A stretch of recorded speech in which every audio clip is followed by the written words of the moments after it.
Assalamualaikum warahmatullahi wabarakatuh. Salam Nusantara, salam sejahtera untuk kita semuanya. Salam, Om Swastiastu, Namo Buddhaya, salam kebajikan rahayu. Saudara-saudaraku sebangsa setanah air yang saya cintai, saya banggakan, bertemu lagi dengan saya, Agus Semar, dari lereng Gunung Slamet di Banyumas, Jawa Tengah. Apa kabar semuanya? Saya doakan semuanya sehat-sehat selalu, bahagia selalu. Amin ya rabbal alamin. Ada berita yang menarik, membahagiakan, melegakan. Berita apakah itu? Yakni Jenderal Dudung Abdurrahman, Kasat kita, bertemu dengan Ketua Umum PBNU, Gus Yahya Khalil Stakuf. Untuk apa beliau ini bertemu? Yakni dalam rangka mengadakan kerjasama pelatihan.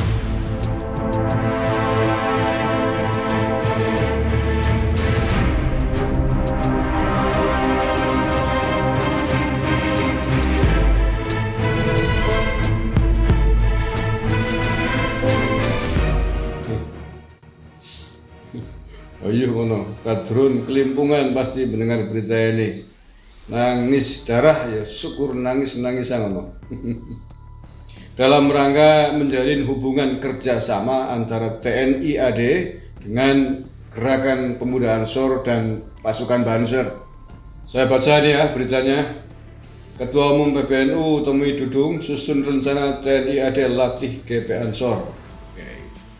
Ketua Umum Pengurus Besar Nahdlatul Ulama PBNU Yahya Khalil Stakuf dan Kasat Jenderal Dudung Abdurrahman membahas mengenai peluang TNI memberikan pelatihan bela negara bagi Gerakan Pemuda Ansor atau GP Ansor di kemudian hari.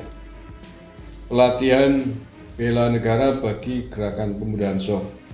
Mungkin lebih tepatnya pelatihan fisik ya, pelatihan militeris bagi Gerakan Pemuda Ansor.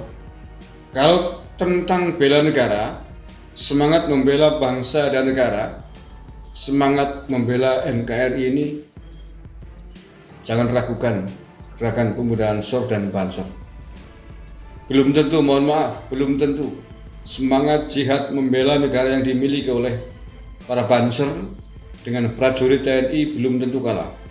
Bisa jadi lebih besar apa yang dimiliki oleh Banser ketimbang prajurit TNI. Mohon maaf, semangat bela negaranya ya. Tapi kalau skillnya memang tentu saja, karena TNI dilatih setiap hari, latihan fisik, latihan perang, dan seluruh latihan yang dibutuhkan oleh para prajurit untuk kesiapan bertarung ya, berperang melawan musuh. Tetapi kalau semangat jihad, semangat hubbul waton, mencintai negara, bela bangsa, bela negara ini belum tentu. Gerakan Pemuda Ansor khususnya pasukan Banser di bawah apa yang dimiliki oleh prajurit TNI kita. Mengapa saya katakan demikian?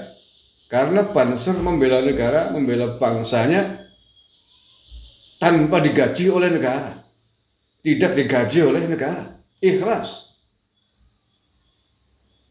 Tanpa digaji oleh negara, mereka bisa punya semangat hubbul waton jihad NKRI harga mati yang tidak pernah padam, tidak pernah surut sedikit pun menghadapi ancaman dan para perongrong bangsa dan negara, para perongrong, para musuh NU sampai hari ini. Dan itu telah dibuktikan sejak zaman sebelum kemerdekaan, pasca kemerdekaan, dan sampai hari ini. Banser terbukti yang paling depan di dalam menjaga NKRI ini dari para musuh-musuh, dari para kelompok-kelompok radikal yang ingin mengkoyak Bhinneka Tunggal Ika ini. Itu gak bisa diragukan. Jadi mohon maaf, mungkin lebih tepatnya adalah bagaimana melatih Banser di dalam skill militeristik, skill kemiliteran, itu saya sepakat. Dan perlu diketahui pula, sampai hari ini kita belum menemukan ada personil Banser yang terpapar radikalisme, yang terpapar intoleransi, yang terpapar dan ditangkap menjadi bagian dari teroris di tanah air ini. Sampai hari ini alhamdulillah kita belum menemukan beritanya. Belum ada berita anggota Banser, ex-anggota Banser tertangkap menjadi teroris. Insya Allah belum ada. Jangankan menjadi teroris, terpapar menjadi kadrun saja insya Allah tidak akan. Saya lanjutkan, rencana itu diketahui saat Ketua Umum PBNU ini menemui Pak Dudung di Mabes TNI AD Jakarta pada hari Rabu 2 Maret kemarin berarti ya. Selain itu juga dibahas tentang peluang dilakukannya kegiatan pelatihan bela negara bagi gerakan pemuda Ansor dan Banser oleh TNI AD di masa yang akan datang. Bunyi rilis resmi yang dikeluarkan TNI AD dikutip CNN pada hari Jumat. Banser merupakan salah satu badan otonom Nahdlatul Ulama yang bergerak di bidang kepemudaan dan kemasyarakatan.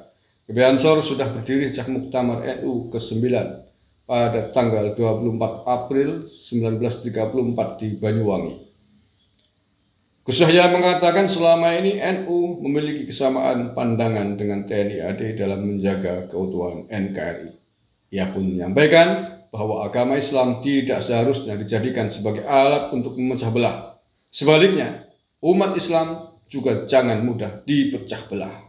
Ini agar bisa bersama-sama dan bersinergi dengan TNI AD untuk menjaga kedaulatan dan keutuhan NKRI, kata Ketua Umum PBNU.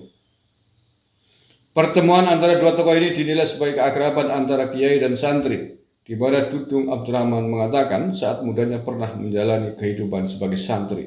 Dalam pertemuan tersebut, Kasat didampingi oleh Aster Kasat. Oke, itu berita yang saya sebut menarik.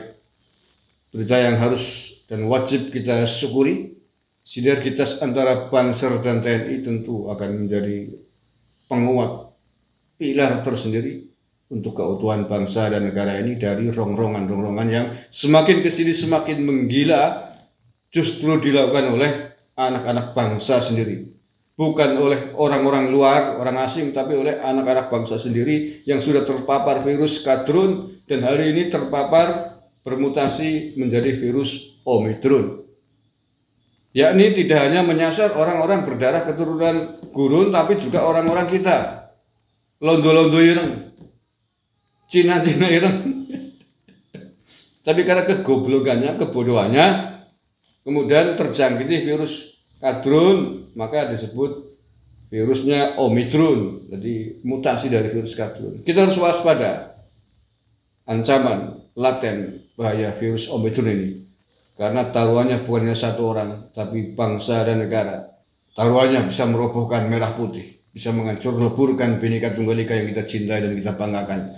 Terima kasih, kurang lebihnya mohon maaf. Wallahul muwaffiq ila aqwamit thoriq. Assalamualaikum warahmatullahi wabarakatuh. NKRI harga mati.